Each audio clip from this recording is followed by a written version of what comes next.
Hi everyone. Oh, I'm so happy to be back here. It's been 2 weeks since my last time. Um, and yeah, I missed this. I was doing some artistic work and then I was really sick. And so here we are again. And this, whatever we have today is really good. I kind of changed the title though because I felt it wasn't so, I don't know, calling, but we're gonna talk about make decision making and sort of like autonomous thinking within codependency, and so I'm really excited about that. But let me just start with what we always do, which is to set my intention for being of service of you and me and all our higher selves. And so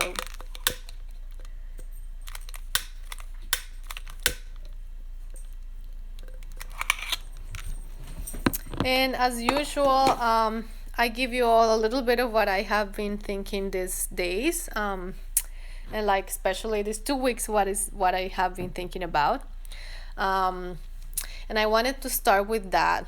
And so, they always say that codependents sort of like feel that they are responsible for other people's emotions, which is true to some extent. I mean, to all of the extent. But then I was thinking also like this comes from a place of like, some sort of self centeredness, which is true. A little bit of obsession about others, that is also true. Need of control, true.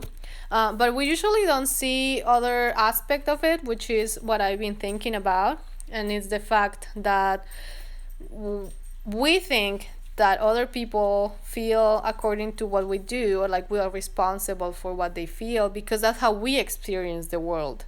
So there is a place in us that actually gets really affected with other people's emotions, and so we think that's how they act with us. So I've been thinking, I told you all I was in a group therapy, which was really good, just like a group to learn how to like interact with people. And I would be really afraid of telling my like hardships because I would be like, oh, but then they are gonna be sad because of me. And I remember the helper just telling me like, where is that coming from? And I would be like, oh, because hola Ana, just because like, hola Mauro, just because like really when someone comes into me with like a lot of pain, I do get triggered in the sense of like I go into like a dark place. And so I believe that's how everyone else is. So this is why it's so important to sort of like, if you have the possibility to be in group therapies, because you realize that the world as you thought it was is actually not how it is. That some people actually don't get super sad when you tell them something sad, or they might, but anything that happens inside them is already there.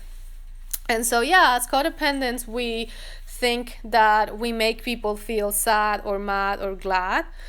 We make them feel, but that is because we also get really affected by other people's emotions. And so this is where I've been thinking a lot about boundaries.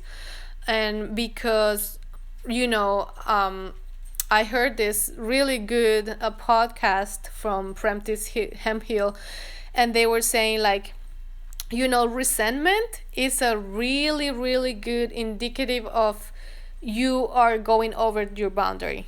So we have these relationships, friendships, or even no, when you give, right, and then you're like, oh, I feel resentful because I gave this. That is actually a gift that is handed to you so that you can see, oh, I am going over my boundary, like this is how it feels okay to give.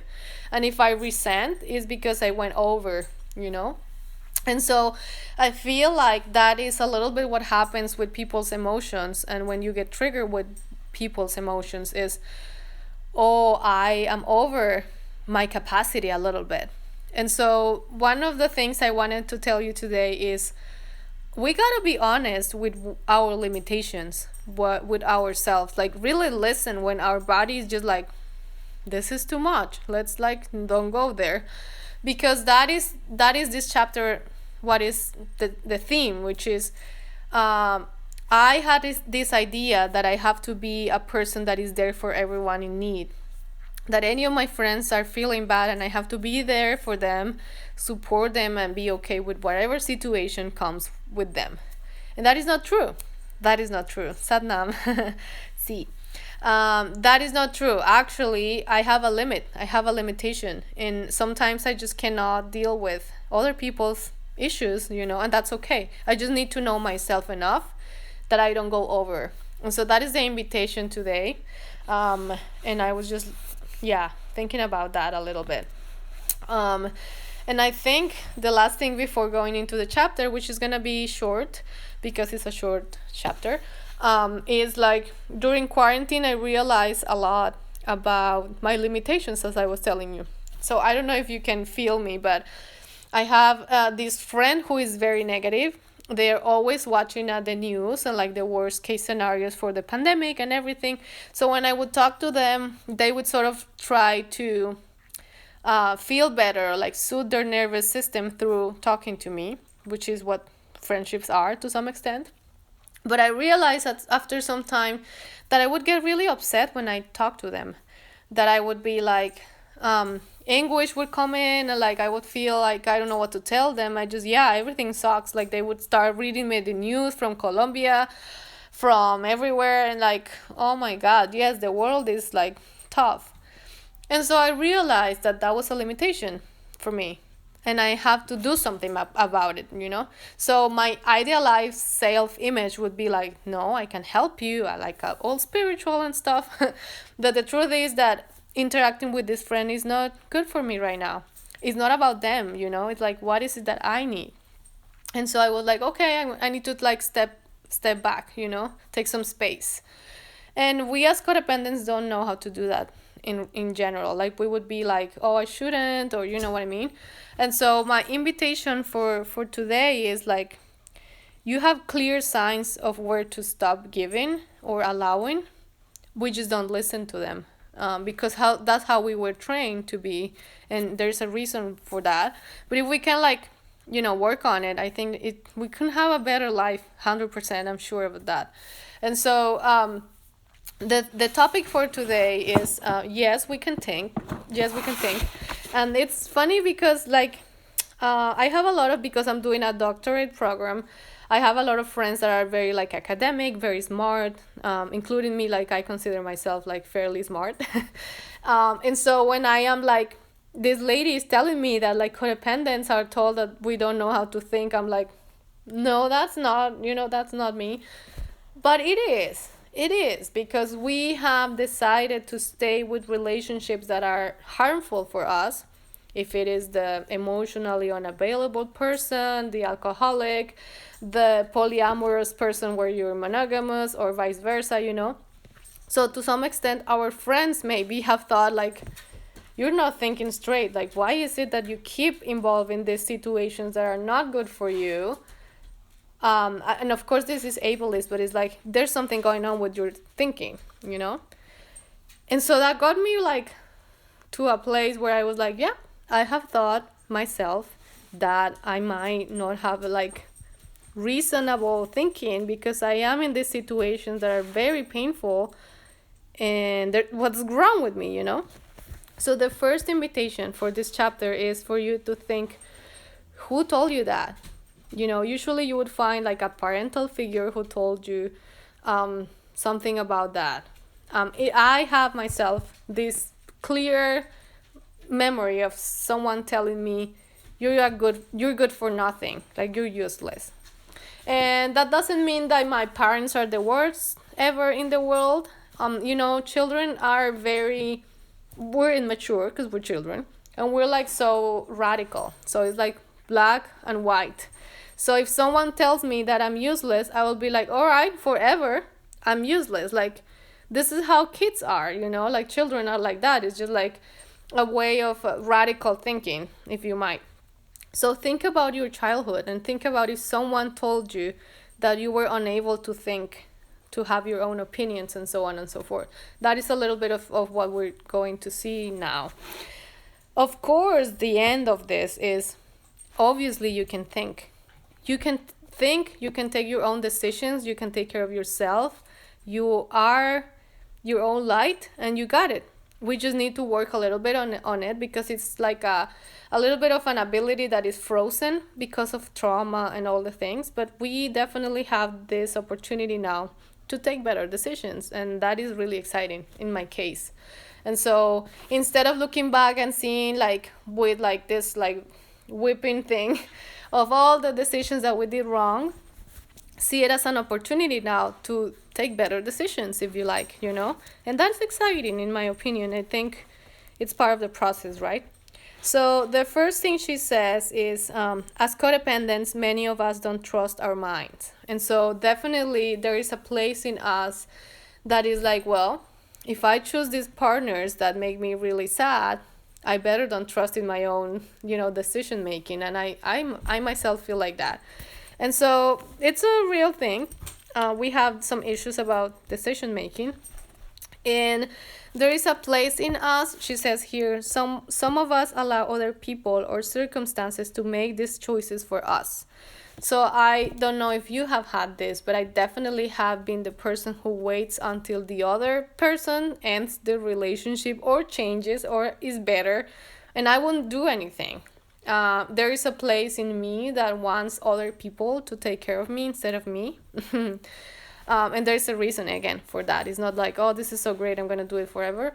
There is a history behind that, but like I definitely can see that place in me. And I want you to think if you have that in you. It's like the place of the victim is a lot there. It's like, oh, well, all my friends treat me poorly. All the people I date treat me poorly. I don't have success. I don't have money. And I have been there in this place of like, I'm a victim of the universe. And of course, there are like real hardships that we go through. But there is a place, and I want you to explore it, where you want someone else to take care of you.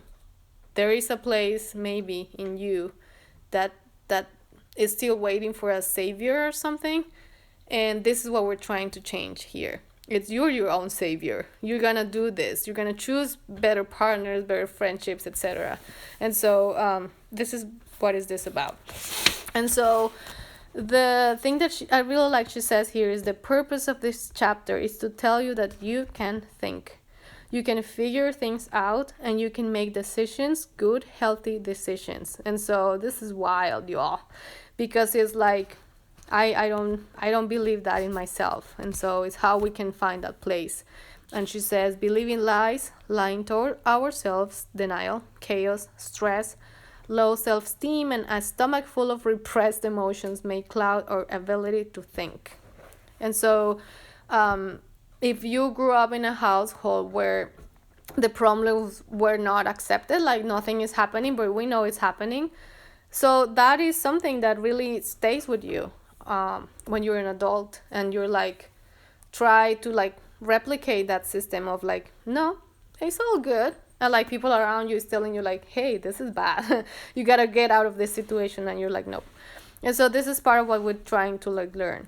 And yeah, she says here, decisiveness is hindered by worrying about what other people think. I definitely have that. Telling ourselves we have to be perfect, and telling ourselves to hurry. And so as I was telling you at the beginning, I really want to be a perfect friend, and I really love my friends. But if I am not honest with myself, I would give more than when I can, and then I'm going to resent them. And so that's not nice.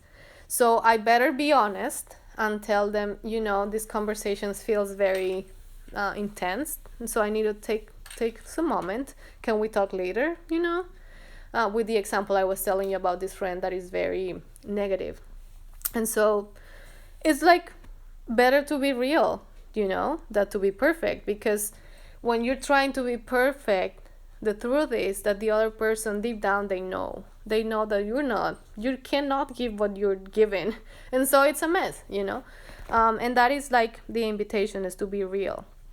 And she says here, not listening to our needs and wants, and telling ourselves that what we desire is wrong. We are learning to love, trust, and listen to ourselves, which is part of what we're having here. um and this, oh my god, this is true. Maybe we're using our minds inappropriately to worry and obsess, and our minds are tired, abused, and filled with anxious thoughts. So definitely the place where we use our minds to get obsessed about other people, I feel that.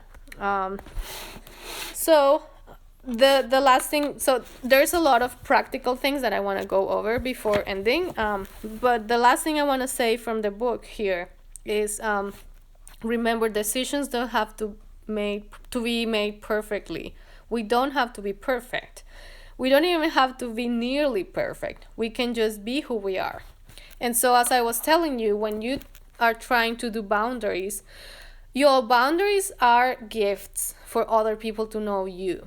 When you tell a friend, hey, this doesn't feel good, you are showing yourself as you are. This is a gift, really profound. And so sometimes I feel like my boundaries could be very rigid, like a little bit intense. As I'm telling you, like I would tell this friend, like, hey, this doesn't feel good. Let's talk about later, but I do it in a way that is like, go away from me. That is not great, yeah. But I'm learning, I'm learning. Sometimes I also cannot stop this friend and I will feel like crap inside and they keep talking and telling all the bad news and I would be like, so it's okay. It's like we don't have to be perfect, we're just trying. And so that is very important. And so the last thing I want to read for this chapter is, about decision making, I think, because this is all about thinking, but about decision making. I don't know if you have had it, but I bet you have, where you know that there is a relationship, it could be a friendship or a partnership, where you need to you need to leave that relationship. So you try, and then you return. And so I think the first, oh, gracias, Cata, Ana Cata. The first relationship that I was really like, this is bad. I left the house. It was with an alcoholic woman. I left the house and then I came back, y'all. Like, really, I did. Like, I escaped from her house with my friend that helped me. And then a week later, I went back to her house. And then I had to ask for another person to help me to leave the house. And so this is a little extreme, but think about your relationships, like friendships that are really hurtful to you, but you keep coming back. Or, things like the classic that I always tell is like, you keep talking to your ex when you shouldn't, and so that is all about this. And these are the suggestions for the book that I think are really great. So one is, treat our minds to some peace. Get calm, get peaceful first, then decide. So in this, I think in this world where everything is like fast, we're supposed to take decisions fast. That is not true. I think that when you have a trauma, it's not easy for you to respond or say stop right in the moment because you freeze. So you can say, oh, I'm not sure what's going on, I feel confused, can we talk later? And then later, whenever that is for you, you would say no or yes. So something that my therapist tells me a lot is, do not take decisions when you're having when you're feeling like shaky. Don't take decisions when you're in that place. Get peaceful and then decide. Some people are like, whoa, I'm never peaceful. Well, that's something to work on.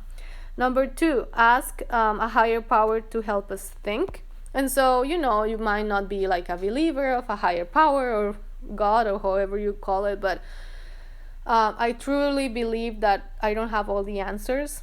Sometimes I really don't know what to do with a situation. And so I say, hey, God, grab my hand and help me because I have no idea what to do.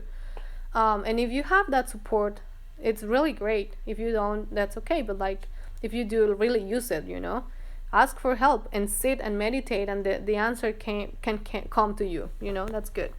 Number 2 is quit abusing our minds. And so if you notice that you're obsessing over something, well, that might be a moment to stop, even if it means to go outside and have a walk, call a friend, watch a movie, but try to not do that. Feed our minds. This is awesome. So I don't know if you have had this, but when I'm really codependent, this is funny to say, but like sometimes I'm more codependent than others. So when I'm really codependent, I forget about the entire world. Like I don't see news, I don't read things that are interesting to me. Like of course I'm in grad school, so I have to read some stuff, but I like kind of lose sense of what's going on outside. So no, feed your minds, read books that are good for you, that you enjoy, and so on and so forth. And so I think that's a good one. um and she says, yeah, quit saying bad things about our minds, which is classic. Like do not sort of like talk to yourself in ways that are harmful. And whenever you're trying to do that, think, would I say these bad things to them? And then you can say maybe not. And then of course the last one would be make decisions, use your mind. So as I'm telling you, practice boundaries. This is not something that you just decide here and it magically happens. You gotta practice. And so if you have people that you trust, this is a great opportunity to test your boundaries, and it's really fulfilling. So I mean that's pretty much all that she has here. So I'm gonna read just the last little bit, which is, we can become comfortable with our minds, become acquainted with them. They are part of us and they work. Trust them and our ability to think. And so that's the message, really short but really beautiful. And the activities at the end is just thinking about who makes decisions for you, if any. And just keep thinking about whatever is it that is related to your decision making that might be on the way. And that's it, you all. Next chapter, we have set your own goals, and we are going towards the end of the book. So I'm really happy that I have a lot of people here that have come with me until here. And I think it's been really fulfilling. So I'm really proud of you. Thank you for being here. And I send you lots of love.